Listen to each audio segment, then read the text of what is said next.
My mother exploded at Thanksgiving. Without us, you're nothing. I just grinned. She demanded, "Why are you laughing?" I answered, "Because, Mom, the business that purchased your house belongs to me." Can you imagine being told, right to your face, by your own mother, that you're nothing? That without her, you'd be utterly worthless? And then having the perfect, devastating comeback, ready to drop like a bomb at the Thanksgiving dinner table? Because that's exactly what happened to me. For as long as I could remember, I grew up with all the cliches, blood is thicker than water, your parents want the best for you, family always has your back. But the brutal truth? My family never, not once, had mine. In fact, they seemed to revel in reminding me I was the weakest link, the perpetual disappointment. Thanksgiving was always their main stage, the ultimate battleground for our dysfunction. Picture it, a long, gleaming oak table. My mom, perched at the head, a smug queen surveying her domain. My dad, quietly echoing her every word. And my older brother, Ethan, the golden child, basking in their unwavering approval. Then there was me, Lucas, wedged into some corner, expected to smile politely while their insults were carefully disguised as jokes. I learned early that in our house, love came with conditions, and approval was a currency I simply couldn't afford. But that particular Thanksgiving, it felt different. I knew it would be another round of them sizing me up, dissecting my life. But there was this electric hum in the air I couldn't shake. I walked through the door carrying a homemade pumpkin pie, a small gesture, a quiet act of defiance, really. Not that it mattered. Mom's first words weren't, "Hello," or "Glad you made it." She just looked me up and down, a slow, dismissive gaze, and said, "Lucas, you should have worn something nicer. At least try to look like you're doing something with your life." I forced a smile, but her words scraped across old wounds I thought had healed years ago. The funny, ironic thing was I wasn't doing badly at all. I had my own business, something I'd been quietly, diligently building from the ground up. And for the first time in my life, it was actually flourishing. But if I told them that, they'd roll their eyes, dismiss it as a hobby, or worse, accuse me of lying.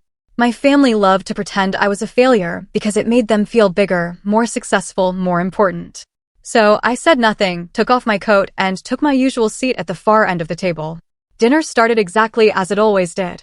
Mom boasting about Ethan's new promotion. Dad chiming in about how proud they were. And then, the not-so-subtle digs at me. "Still renting that little apartment, Lucas?" Mom asked, dripping with fake concern. If you'd stayed in law school like we told you, you wouldn't be scraping by." I clenched my jaw, took a slow breath. Ethan chuckled, stabbing his fork into the turkey as if to punctuate her point. The thing about enduring years of this kind of treatment is you develop an odd sort of tolerance. Every insult doesn't feel like a fresh stab anymore. It's more like a constant, dull ache, a reminder of why you're fighting so hard to escape. Still, it stung. I remember thinking, why am I even here? But leaving would just give them more ammunition. And a small, maybe foolish, part of me, still desperate for their approval, wanted to show them I wasn't the weak kid they remembered. That's when the conversation shifted, hardening. Mom leaned back in her chair, swirling her wine, a sharp little laugh escaping her lips.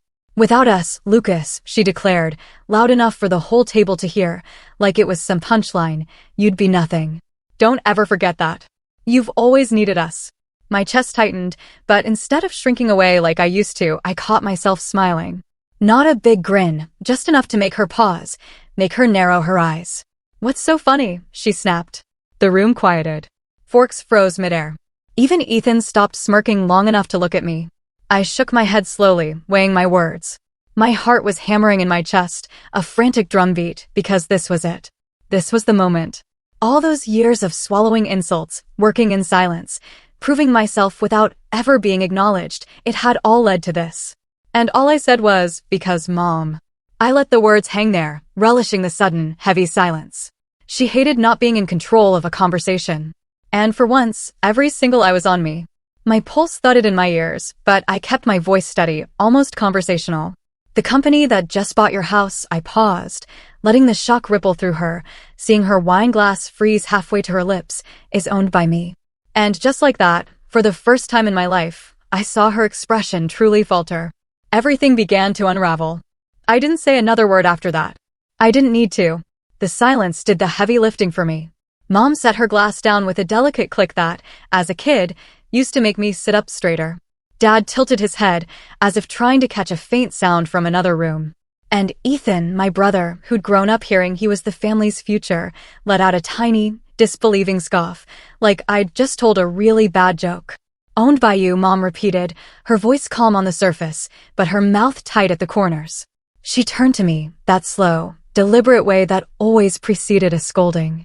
Don't be dramatic, Lucas. We're eating. I'm not being dramatic, I said, keeping my tone lighter than a feather, which, judging by the way her eyes narrowed, only made it worse. It's just true. Ethan rolled his eyes, reaching for the mashed potatoes. You flipped a house once and think you're a mogul. Congrats on buying a leaky roof, man. Dad chuckled, like Ethan had just delivered a clever line. He always did that. Laughter for Ethan, lectures for me. If you're trying to impress us, son, Dad said, you don't have to. We know the difference between yes and nonsense. Mom touched his wrist, a tiny gesture that clearly said, let me handle this. She shifted her smile back on, the polite hostess version. Well, she purred, if this is true, and that was a very big if, she emphasized, then I suppose we would have heard something. Real companies don't buy houses without calling the owner. And we didn't get any call. I could have corrected her. I could have explained how a land trust works, how a holding company can have a boring name on purpose, how everything moves through email, attorneys, and escrow, like chess pieces on a quiet board. Instead, I simply folded my napkin. You should check your email. My phone buzzed in my pocket right on cue. My attorney had sent the confirmation. I didn't touch it. I didn't need to. I could feel the power shift under the table like a subtle, undeniable tide. Mom didn't check her email right then. She just lifted the serving dish and performed her favorite ritual, praising Ethan right in front of me. Did you tell Lucas about the partnership your firm offered you? She asked, her voice dripping with sugar-sweet innocence.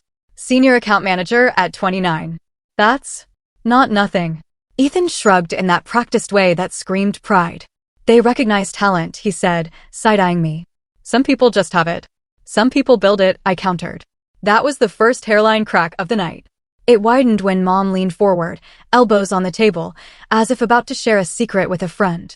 Lucas, she murmured, lowering her voice, if this is some stunt, don't embarrass yourself.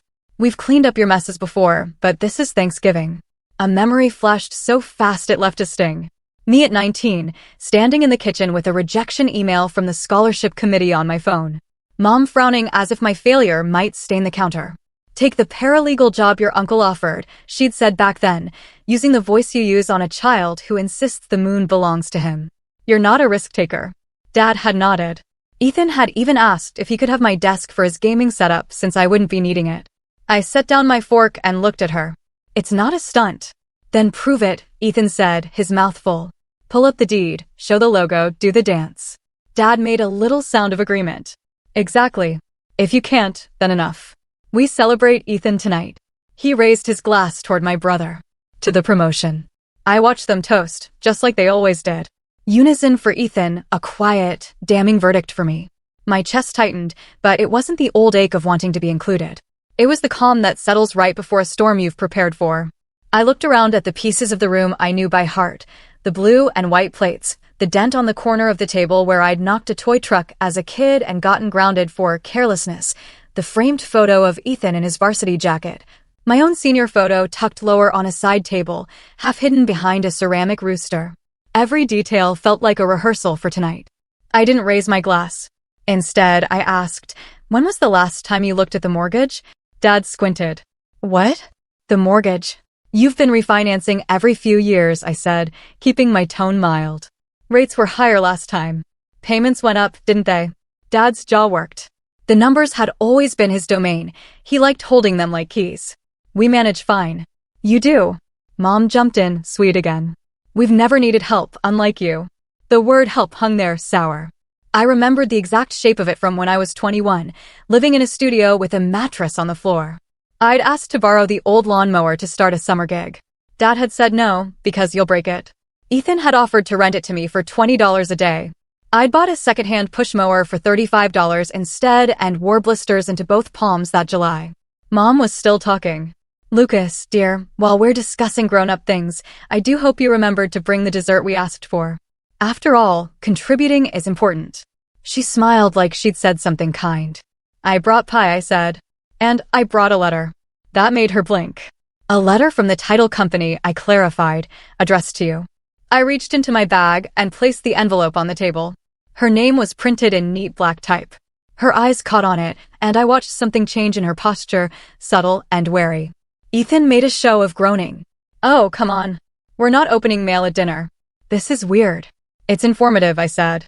Her gaze flicked to Dad, and for a second, he looked smaller, like someone had taken the air out of him. He reached for the envelope, but she put her hand on it first, pulling it closer like a cat claiming a patch of sunlight. She didn't open it. Not yet. Lucas, she said, turning her attention back to me, her voice softening into the version she used at church potlucks. Sweetheart, we worry about you because you make choices. You left law school. You hopped between little projects companies. I corrected, I didn't hop. I stacked. Her smile didn't reach her eyes. Even if that were true, why would we be involved in your stacking? Because, I said, and there it was again, the prickle in the air, the gravity that said a truth was about to be spoken and couldn't be unsaid. The house is involved in mine. Ethan threw his napkin down. This is ridiculous. Mom, Dad, don't let him do this. He does this thing where he talks like a riddle and suddenly he thinks he's a mastermind. He's trying to ruin dinner.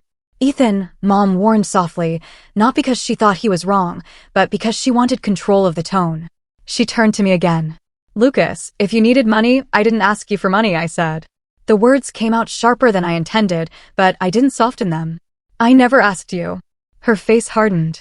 We gave you a home. We gave you food. We put clothes on your back.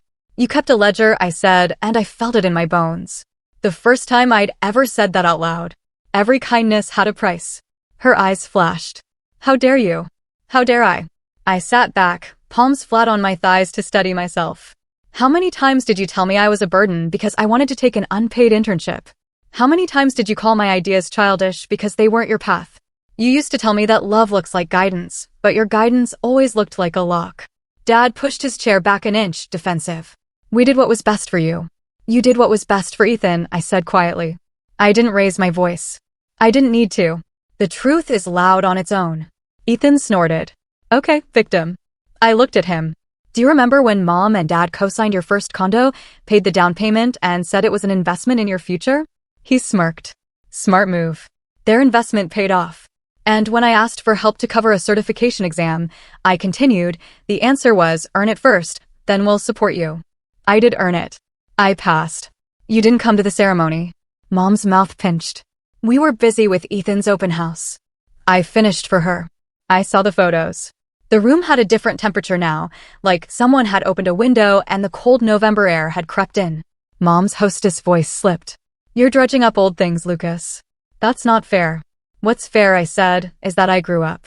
I learned to stop asking you to see me. I nodded at the envelope. And I learned to read contracts. Ethan tut-tuts contracts. Here we go. Let him talk, Dad said. But it wasn't permission. It was a challenge. So I talked. I kept it simple. A holding company acquired the mortgage 2 months ago. It's perfectly legal. Payments are routed to a new servicer. They sent the notice. Maybe you missed it. Or maybe you assumed it was junk mail. Mom's voice had a new edge. And this alleged holding company belongs to you? Yes. She exhaled through her nose, controlled, like she was exhaling a dart. If that were true, then you could change our terms. I could, I said slowly. Or I could keep them the same. Ethan barked a laugh. You're bluffing. I looked at him, and for the first time, I felt something like pity. He had grown up certain that walls would move for him if he pushed hard enough.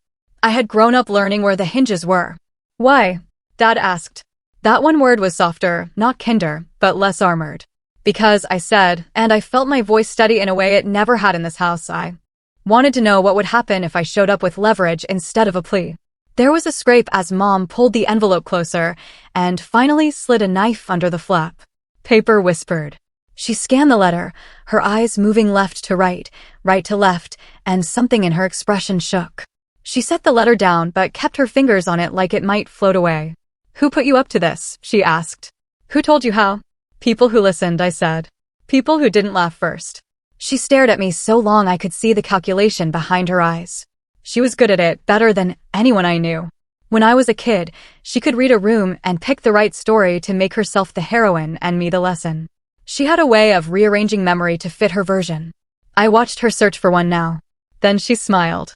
It was the smile that always meant we were about to enter a new phase. Manipulation dressed as mercy. Lucas, she said softly, if this is real, then we're proud of you. Truly. It's what we wanted all along, for you to find direction. But you should have come to us first. We're your parents. We would have guided you. Guided me away from it, I said. You don't know that, she said, wounded now. Her favorite angle. You're painting us as villains. Ethan leaned back, folding his arms like a referee. Just admit you exaggerated. We'll laugh, eat pie, and move on. Dad cleared his throat. If you did this, you need to think about the family. Don't put your mother through stress. She has a delicate constitution. I almost laughed. The delicate constitution that had survived countless charity committees, 3 home remodels, and a decade of micromanaging Christmas dinners could certainly withstand a letter. But I didn't laugh. I let the words pass over me like wind. I did think about the family, I said. That's why the terms haven't changed yet. The word landed the way I knew it would, a small, careful bomb. Mom flinched. Ethan leaned forward. What do you want then? Money? Credit? A parade. I looked at him and saw the boy who had taken my new hoodie the day after my birthday because it looks better on me. The teenager who'd borrowed my car and returned it with an empty tank. The man who now looked at me like I'd wandered into his office uninvited. I want you to stop telling me I'm nothing, I said. Mom pressed her lips together, eyes bright with a shine that looked like tears but wasn't. She had a way of producing them without ever letting them fall. We never said that. I didn't respond. My silence did. She shifted tactics. Ethan, she said, her voice suddenly brisk. Tell your brother about the partnership your firm offered you. He glanced at her, confused at the pivot, then seized the chance. Yeah, I'm on track for junior partner next year. Big clients trust me. They know I deliver. Do they? I asked gently, not to be cruel, but because I needed to hear how far the game would go. Ethan stiffened. What's that supposed to mean? I picked up my water glass, letting the coolness ground me.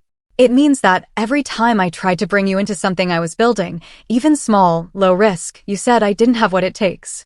You called my proposals cute. They were, he said automatically, then realized how it sounded. I mean, at the time. Mom jumped in, coaching the narrative. You have different strengths. Ethan is reliable. You are creative.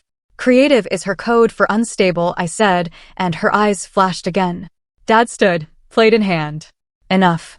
We're going to eat in peace. Lucas, if you have something to discuss, we'll do it after dessert. I stood too. Sure. After dessert.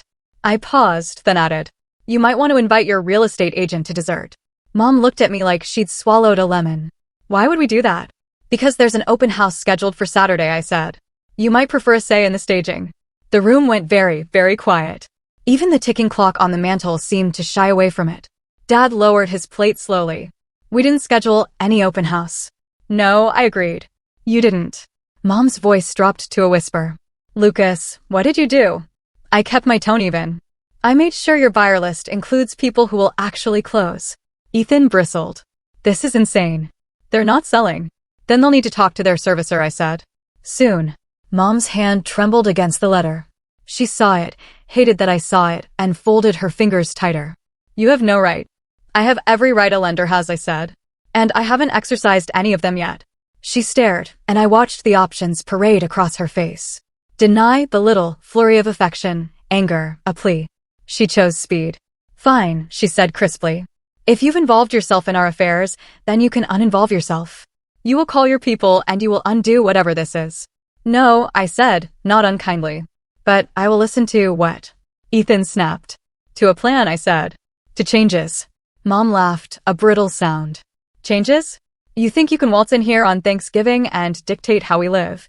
I think, I said softly, feeling the old ache and the new strength meet in the middle of my chest.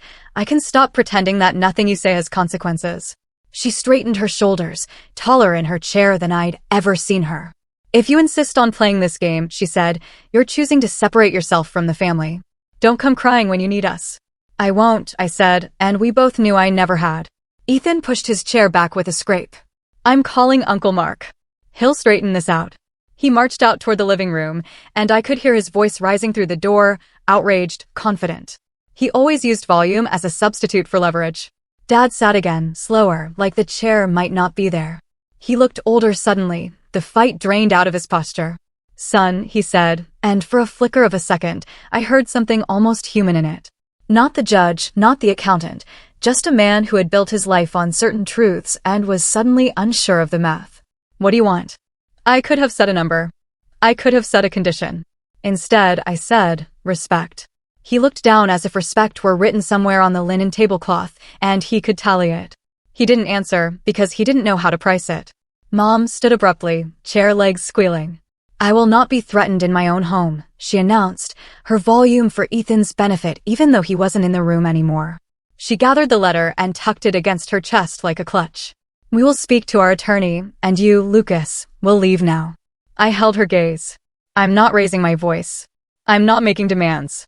I'm asking you to stop pretending I'm a child you can scold into silence." She pointed toward the door. "Out!" I looked at Dad. He didn't meet my eyes. I looked at the photo wall again. The varsity jacket, the rooster, my picture half hidden. I felt something settle inside me.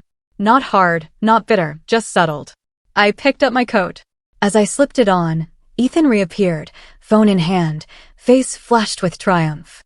"Uncle Mark says this is a scare tactic," he announced, breathless. "He says you can't do anything without Mom and Dad's consent." I raised an eyebrow. "Uncle Mark is a dentist." Ethan deflated just a hair. Mom shot him a warning look, then smoothed her features back into control. "We'll see you in court if necessary," she said, coolly, like a teacher ending a lesson. "Enjoy your little game." I nodded once. "Check your email tonight." She gave me a thin smile. "I will." I walked to the door, the house's familiar creaks and sighs mapping old routes under my feet. At the threshold, I paused. "I really did bring pie," I said, and set the box on the entry table. "Pumpkin, your favorite." She didn't respond. Ethan muttered something like, "dramatic." And Dad stared at the table as if the wood grain could tell him how this would end. I stepped outside. The late November air bit at my cheeks and smelled like chimney smoke from a neighbor's house. My car's headlights blinked when I unlocked it, twin eyes in the dark. I sat in the driver's seat for a moment and let my pulse slow. My phone buzzed again. Another email from the title company. Then a short text from my attorney, received acknowledgement from their counsel. "We're scheduled for a call Monday. Also, notice of service of change resent tonight as a courtesy." I stared at the screen until the words steadied. A courtesy, years of being told I owed them everything, and here I was, paying for the privilege of being fair. I exhaled a laugh without humor and set the phone face down. The kitchen window glowed warm behind me. A square of light where shadows moved. Mom's outline. Ethan's restless pacing. Dad's stillness. I remembered another Thanksgiving when I was 12 and burned the rolls. Mom had made a show of forgiving me, then told the story for years like a funny anecdote about my carelessness. She collected those stories like ornaments. I wondered how she would tell this one if she got the chance. I turned the key. The engine hummed like a quiet promise. As I pulled away from the curb, my phone buzzed again. This time, a message from an unknown number that resolved into a familiar area code. It was short, "We should talk."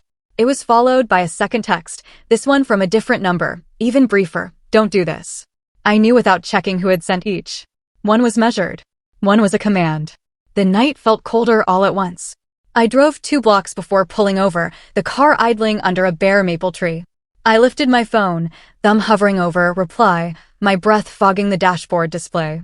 I hadn't decided yet whether I would write back. I hadn't decided yet how merciful I wanted to be.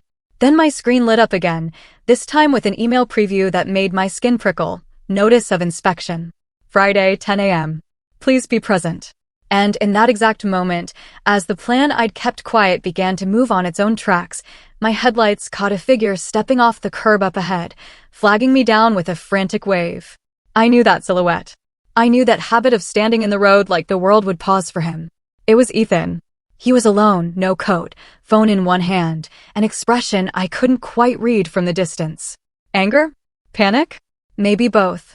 Against my better judgment, I rolled the car forward and lowered the window. He leaned down, breath misting into the cold, eyes bright in a way I couldn't place. "Lucas," he said, voice tight. "We need to talk now. There's something you don't know about the house." He glanced over his shoulder as if someone might be listening, then looked back at me with a mix of urgency and something like fear. And before I could answer, before I could decide whether to keep driving or unlock the door, He said the one sentence I never expected to hear from him on a dark street in late November. The sentence that rearranged the stakes in a single breath. "There's a second mortgage," he said, his voice shaking, eyes darting back toward the house as if Mom might burst through the door any second. "They didn't tell you." "They didn't tell me either." "It's bad, Lucas. Real bad." For a moment, I thought he was bluffing, trying to salvage his pride with some dramatic twist. But the way his jaw clenched, the raw edge in his tone, it wasn't the usual arrogance. It was pure, unadulterated fear. And Ethan wasn't used to fear. I sat there, engine humming, watching my brother shiver in the cold November night. Part of me wanted to let him sweat, to roll the window back up and drive away, feeling I'd done nothing but prove my point. But another part of me, older, quieter, needed to know. Needed to finally pull back every curtain they'd kept between me and the truth. I unlocked the door. He slipped into the passenger seat, slamming it shut like we were fleeing something. He rubbed his hands together for warmth, then pressed his phone into mine. Look, it was an email chain, mortgage statements, notices, all with balances that didn't add up. They'd been pulling equity out of the house for years, draining it like water from a well, hiding it under the illusion of stability. The second mortgage was recent, maybe 6 months old, and the numbers were worse than I expected. Payments missed, fees stacking, a balloon clause looming. "They told me the house was safe," Ethan whispered, his voice cracking in a way I hadn't heard since we were kids. "They told me not to worry, that everything was fine." I wanted to feel sympathy, but all I could think about was how many times they had said those exact words to me. Except it was never reassurance. It was dismissal. Asterisk, stop worrying. Stop asking. Stop dreaming. Stop being difficult. Asterisk now, finally, it was catching up to them. "They can't cover this," Ethan whispered. "Dad's credit's maxed. Mom's juggling 3 cards. They're drowning Lucas. And now you." He broke off, swallowing hard. "You're the one holding the rope." I stared at the dashboard, the faint blue glow illuminating the lines of my hands on the steering wheel. For years, they'd painted me as the one who couldn't get it together. The irresponsible one, the disappointment. And all the while, they'd been building a house of cards behind the curtains, hoping no one would notice until it was too late. The weight of it settled on me like lead. It wasn't triumph. It wasn't the sweet taste of revenge I thought I'd feel. It was something heavier, something lonelier. Because now, no matter what I did, I was part of the wreckage. "Why are you telling me this?" I asked finally. Ethan looked at me with wide, tired eyes. "Because you're the only one who can fix it." The silence between us stretched. My chest burned. Fix it? Of course. That was always the role they saved for me. Not hero, not equal, but the safety net they denied existed until they were falling. I dropped Ethan off without saying another word. His silhouette disappeared into the porch light, shoulders hunched against the cold.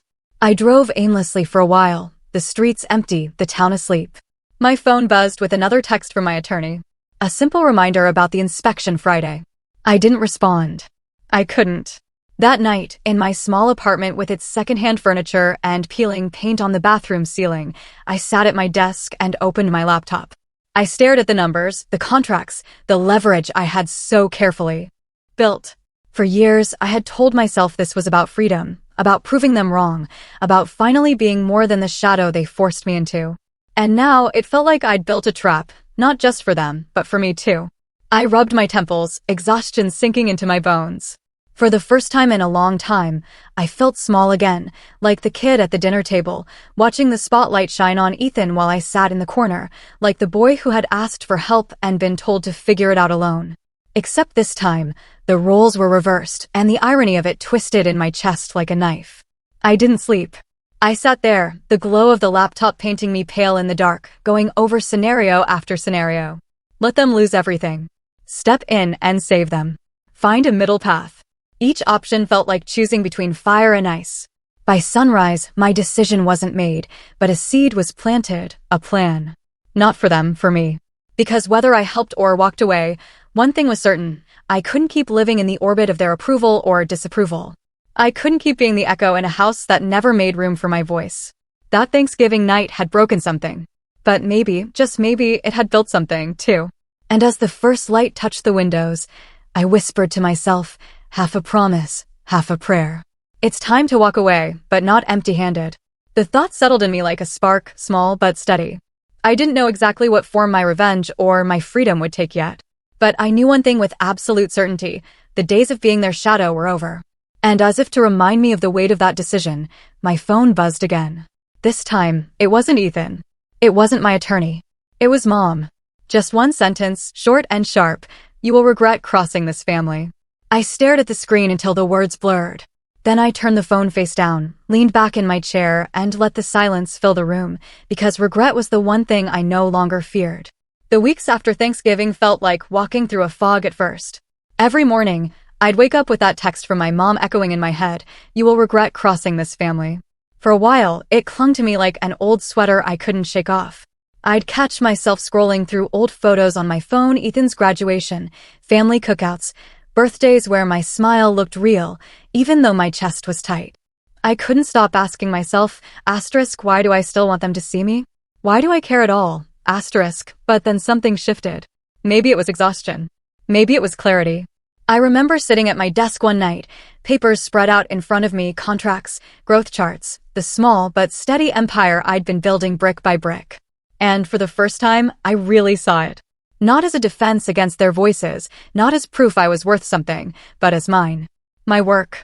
My choices. My future. And once I saw it that way, I couldn't unsee it. December became a blur of movement. Deals that had been simmering for months finally came through. A small rental property I'd invested in started generating enough income to cover its own mortgage. The tech startup I'd taken a risk on quietly doubled in value. For the first time in my life, money wasn't slipping through my fingers faster than I could catch it. It was growing, multiplying, steady. I upgraded my apartment, not to flaunt it, but because I wanted walls that didn't leak, a space that actually felt like home. A place that was mine without their fingerprints on it. I furnished it piece by piece, not from yard sales or hand-me-downs, but with things I chose for myself. A walnut desk. A leather chair that didn't creak. Shelves lined with books I wanted to read, not ones that made me look impressive. And it wasn't just the money, it was the freedom. Clients started coming to me instead of me chasing them. People wanted my advice, my expertise. My phone buzzed with opportunities, not lectures. I'd walk into meetings in my best suit, one I'd paid for myself, and watch people lean in when I spoke. I wasn't the boy in the shadow anymore. The irony wasn't lost on me when my parents tried to reappear. It started small. A "Merry Christmas" text from Dad that felt stiff, formal. A "Hope you're well" from Mom that came attached to a forwarded article about ways successful families stay close. I didn't respond, not out of spite, but out of choice. For once, my silence was mine to control. Then Ethan called 3 times in 1 week. He didn't leave voicemails, but the calls came late, urgent, the kind of timing that said something was unraveling. I let them ring out. Instead, I poured my energy into building. January brought me a chance to invest in a property downtown, a commercial space my attorney called a sleeper giant. It was risky, but when I stood inside that empty, echoing building with its cracked tiles and dusty windows, I felt something stir. I signed the papers. 6 months later, the space was renovated, leased, and producing returns I hadn't dared dream of. Every win fed into the next. My name, my company's name, started showing up in local business journals, small blurbs at first, then features. People who used to brush me off now asked for coffee meetings.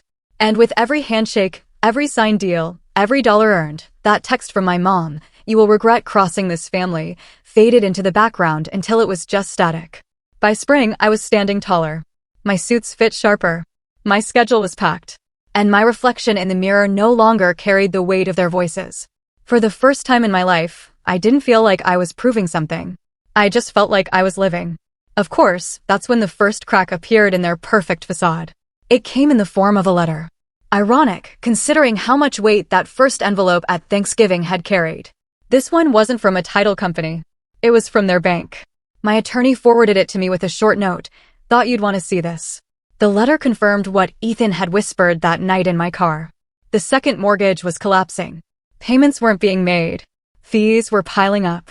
Foreclosure wasn't a threat anymore. It was a clock ticking louder with every day. I sat at my desk holding the letter in my hands. And instead of the dread I might have once felt, I felt calm. Not because I wanted to see them lose everything, but because for the first time, their crisis wasn't mine to carry. Their mess wasn't my responsibility. But deep down, another thought sparked. A quiet, steady ember. If they wanted to play this game of control, of manipulation, of painting me as nothing, then maybe it was time to show them just how much nothing could build. And that ember grew hotter when 2 weeks later, I got an invitation in the mail. Cream cardstock, embossed lettering, from my parents, family dinner. Saturday, 7 p.m. mandatory. No explanation, no apology, just a command. Like nothing had changed. Like I was still the shadow in the corner, expected to show up and nod while Ethan was praised. I held the card between my fingers, running my thumb over the raised gold letters, and I smiled. Because if they thought the Lucas who used to shrink at that table was going to show up, they were about to learn just how much I had changed. I stared at that cream-colored invitation longer than I'd like to admit. The word mandatory wasn't written in bold, but it might as well have been carved into stone. That was always their way, turning a request into an order, turning an order into law, and expecting me to fall in line like it was my duty. I almost laughed when I set it down. Mandatory, I was 27 years old. I ran my own company. I had staff who depended on me, clients who valued my time. And yet, here it was, that familiar tug, like I was 12 again, standing at the top of the stairs after Mom yelled my name, trying to decide whether I'd get grounded for walking too slow. But this time I didn't feel small. I felt steady. Because I knew something they didn't. The power dynamic had shifted, and it wasn't shifting back. Still, the invitation raised a question. Why no? Why, after weeks of silence, except for Ethan's desperate calls, did they suddenly want to gather again? I didn't have to wait long for the answer. The following Monday, my attorney called. Lucas, she said, her voice calm in that practiced way lawyers have when delivering bad news. Your parents retained new counsel. They're contesting the service of change. They're claiming they never received notice. I sat back in my chair, staring out the window of my office. Contesting? Of course they were. If denial had been a profession, my parents would have been CEOs. Can they? I asked. They can try, she said. But the paper trail is clean. Notice is sent, confirmed, certified. They don't have much ground. Much ground. That phrase stuck with me because that's what they were really losing, ground. For years they had stood on a high hill, looking down at me, tossing judgments like stones. And now the ground beneath them was crumbling. After the call, I drove past their house. I didn't stop, just slowed enough to see. The shutters needed paint. The yard looked neglected. A for sale sign leaned slightly crooked in the lawn, as if placed there in haste. And then I noticed something else, a sleek black SUV parked in the driveway. Not theirs. I recognized it a week later at a downtown cafe when I walked in for a meeting with a new developer. A man in a press suit stood up to shake my hand. He introduced himself as Andrew Carmichael. His firm specialized in distressed properties, and he was very interested in the neighborhood where my parents' house stood. I listened, sipped my coffee, asked questions, and the more he talked, the clearer it became. Carmichael wasn't just looking at their house. He was looking at the block. The whole street was on his radar, part of a redevelopment plan that had the city's quiet backing. And that's when the ember inside me flared into something sharper. Because suddenly, this wasn't just about one house. It was about leverage on a scale my parents couldn't begin to imagine. When Carmichael slid a folder across the table, maps and zoning documents tucked inside, I kept my expression neutral, but inside I was buzzing. If I partnered with him, or better yet, got ahead of him, I could position myself not just as the owner of their mortgage, but as a key player in the transformation of the very ground they stood on. I'll think about it, I told him, closing the folder with steady hands. And I did think about it for nights, lying awake, staring at the ceiling, mapping out the chessboard in my head. I had two options: use this information quietly to grow my own influence, or bring it to the family dinner and lay it on the table like a loaded weapon. But the more I thought about it, the more I realized revenge isn't just about a single strike. It's about patience. It's about letting the other side believe they're still in control even as the ground shifts beneath them. So I waited. I strengthened my position. I signed a preliminary agreement with Carmichael, one that put my company in line to acquire not just my parents' property, but several on their block. I didn't gloat. I didn't send a warning. I just moved quietly, piece by piece, until the board looked very different. And the irony was delicious. Every step I took to expand meant their options shrink. Every deal I inked meant the walls closed in tighter. By the time Saturday rolled around, the mandatory dinner, I wasn't walking into their house as the boy they thought they still controlled. I was walking in as the man holding the blueprint of their future. And in my pocket, folded neatly, was a copy of that redevelopment map Carmichael had given me. I didn't plan to pull it out right away. Revenge, after all, works best when you let the silence hang first. But one thing was certain. When I finally laid that map on the table, nothing in that house would ever be the same again. The dinner invitation had said 7 p.m. sharp, but I showed up at 7:10 on purpose. Old me would have been outside at 6:50, rehearsing polite answers, bracing myself for criticism about my shirt, my hair, or my lack of ambition. This time, I strolled up the walkway with my coat collar turned against the early spring chill. The redevelopment map folded neatly in my inner pocket. The for sale sign was still out front, leaning even further than before, like it had grown tired of holding its ground. Mom opened the door. She looked polished, hair set, pearl earrings on, lipstick sharp, but there was tension in her smile. "Lucas," she said, too warmly. "You made it." "Of course," I said. My voice was even, not defensive. That was important. Inside, the table was already set, candles burning, plates gleaming. Dad sat stiffly at the head, Ethan to his right. Both of them glanced up at me, both wearing the same expression, a mix of annoyance and weariness. It felt like stepping onto a stage where the script had already been written for me. Play the role of the problem child. Absorb the scolding. Leave in silence. But I hadn't come to play their script. I'd come to rewrite it. Dinner began with the usual pretense. Mom asked about my little projects. Dad talked about Ethan's new client. Ethan smirked in my direction whenever his name came up, basking in the glow of approval. I let them. I ate quietly. I asked no questions, made no interruptions. Finally, halfway through the meal, Mom set her fork down and folded her hands like a judge about to deliver a sentence. "Lucas," she began, her voice soft, but edged. "We need to address what happened at Thanksgiving." "Of course," I said, calm, steady. "You embarrass this family," Dad cut in, his voice low. "Your little stunt with the mortgage. Completely unnecessary. You don't air private matters at the dinner table." Ethan snorted. "And you don't make up stories to look important." I let the words settle before answering. I didn't make anything up. I reached into my pocket and placed a folder on the table. Their eyes followed it like it was radioactive. Mom's fingers twitched. "What is that?" "Proof," I said simply. I slid the first page across the table, a copy of the Notice of Service of Change with my company's name printed neatly at the bottom. Then another, confirmation of payments routed through the new account. Then another, the foreclosure notice in progress for the second mortgage they'd hidden. Their faces shifted one by one. Dad's went pale. Ethan's mouth opened, then snapped shut. Mom's smile faltered, though she tried to prop it back up like nothing was wrong. "You don't know what you're looking at," she said briskly, tapping the papers like she could shuffle them into meaning something else. "Yes," I said softly. "I do." And then I pulled out the map, unfolding it slowly, deliberately. I laid it across the table. Red lines marked parcels on their street, properties already spoken for. Their house was circled in bold. "This," I said, "is the redevelopment plan for your neighborhood. You're not just behind on one house. You're standing in the middle of a project that's moving with or without you." Silence fell heavy over the table.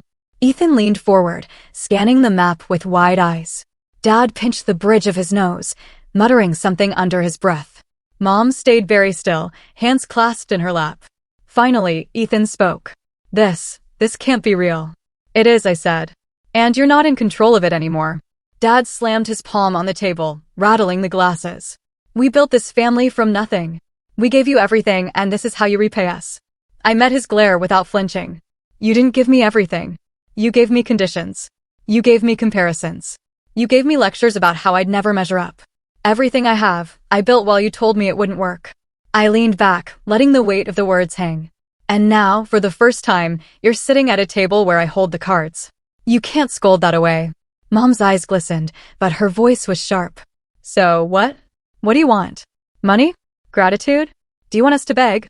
I shook my head slowly. "I don't want money. I don't want begging.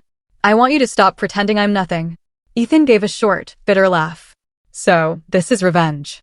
You show up with your papers and your maps, and suddenly we're supposed to see you as some king." "No," I said. "Not a king. Just the person you tried so hard to keep small. And now you can't." The words hit harder than I expected. Even I could feel the shift, like years of silence had just cracked wide open. I gathered the papers calmly, stacking them in the folder again. "You don't have to like me. You don't have to approve. But you do have to deal with me. Because whether you realize it or not, every decision about this house runs through me now." I stood, tucking the folder back into my coat. Enjoy the rest of your dinner. As I turned toward the door, Mom's voice broke through, trembling but sharp. Lucas, if you do this, you destroy this family. I paused at the doorway, hand on the frame. No, I said quietly. I just stopped letting this family destroy me. And with that, I left them sitting at the table, the map still burned into their eyes, their plates of food untouched. The night air outside was cool, steady. For the first time in my life, walking away didn't feel like defeat. It felt like power. But even then, I knew this wasn't over, because people like my parents didn't surrender. They regrouped. They schemed. They retaliated. And sure enough, by the time I got home, there was already a voicemail waiting for me from Ethan. His voice was low, controlled, but carrying a weight I hadn't heard before. Lucas, he said, you don't understand. If you push this, if you really go through with it, you're not just taking the house, you're taking everything. And Mom, she'll never forgive you. There was a pause, a faint breath. Then he added, maybe that's exactly what you want. The message ended. My phone screen glowed in the dark, and for the first time in years, I didn't feel afraid of their disapproval. I felt ready for whatever came next. The fallout came faster than I thought it would. Within 2 weeks, the bank moved forward with foreclosure proceedings on the second mortgage. My attorney kept me updated daily, every missed payment, every form filed, every deadline ignored. It was no longer hypothetical. The house was slipping from their grip. I heard from Ethan first. He showed up outside my office one afternoon, dressed in his sharp work suit, but looking worn, eyes sunken. He asked for 5 minutes, so I stepped outside. Lucas, he said, voice tight. You have to stop this. Mom can't sleep. Dad's blood pressure is through the roof. They're falling apart. I studied him. For once, there was no arrogance in his posture, just desperation. You knew about the second mortgage before they told me, didn't you? I asked. He flinched. Didn't answer, which was answer enough. Then you're part of this? I said quietly. He swallowed hard. Fine. Yes. But if you go through with it, you're tearing down everything we've ever had. I shook my head. No, Ethan. They did that when they lied. I'm just refusing to carry the rubble for them. He looked like he wanted to argue, but instead, he dropped his gaze, muttered something about, you'll regret this, and walked away. For the first time in my life, I didn't chase after him. A week later, the house went to auction. My company, through the partnership with Carmichael, placed the winning bid. It wasn't personal. It was business. But everyone in that crowded room knew what it meant. My parents weren't there. But the next day, I drove past the house out of curiosity. The yard was unkempt, boxes stacked by the door, movers carrying out furniture. My mom stood in the driveway, arms crossed, lips pressed thin. Dad hovered nearby, shoulders slumped. I pulled over, just for a moment. She spotted me, her face twisted, a mix of fury and heartbreak. She marched over to my car window. You think you've won, she hissed. But all you've done is cut yourself off. No family, no home, nothing. I met her glare, calm. I built my own home. My own family will come someday, and I'll make sure they never feel the way you made me feel. Her eyes widened just slightly, like I'd struck something deeper than she wanted me to see. But she didn't speak. She just turned and walked back toward the house, clutching a box against her chest like it might anchor her. Dad didn't say a word. He just gave me a long, tired look I couldn't quite read, then turned back to the movers. I drove away slowly, watching the house grow smaller in my rearview mirror. For the first time, it didn't feel like their house anymore. It felt like a weight finally lifting off my shoulders. In the weeks that followed, the project moved ahead. The old neighborhood began its slow transformation. New facades, renovated lots, a different future taking shape. My company's name was on the contracts, the articles, the headlines. As for my parents, they rented a small apartment across town. Ethan moved back in with them, though his calls to me eventually stopped, maybe out of pride, maybe out of exhaustion. And me? I kept building, kept moving forward. Every deal, every new client, every handshake was a reminder that I wasn't the boy at the corner of the dinner table anymore. I was the man who had taken back his voice. The last time I drove past the old house, it was gone. Demolished. Nothing left but cleared earth and scaffolding for what would come next. I pulled over one last time, stepped out, and stood there in the quiet. Where once I'd felt invisible, now there was only space. Space I had made. Space for something new. I breathed in deep, let it out slow, and whispered to no one in particular, you said I'd be nothing without you. But look at me now. Have you ever faced a moment where you had to completely redefine your relationship with your family to find your own peace and power? What would you have done in my place? Tell me what you think. I really want to know.